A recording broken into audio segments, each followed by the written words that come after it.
अखंड ज्योत देवते तुझ्या निरांजनातली, अपार भाव भक्तीने तुझीच मूर्त पूजिली। त्रिशूल खड्ग घेऊनी विनाशण्या असुर ये,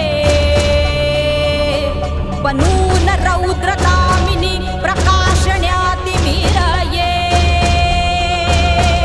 प्रतीक नारी शक्तीचे वैष्णवी महेश्वरी, तुझाच अंश राहू दे सदैव माझ्या अंतरी। आई अंबे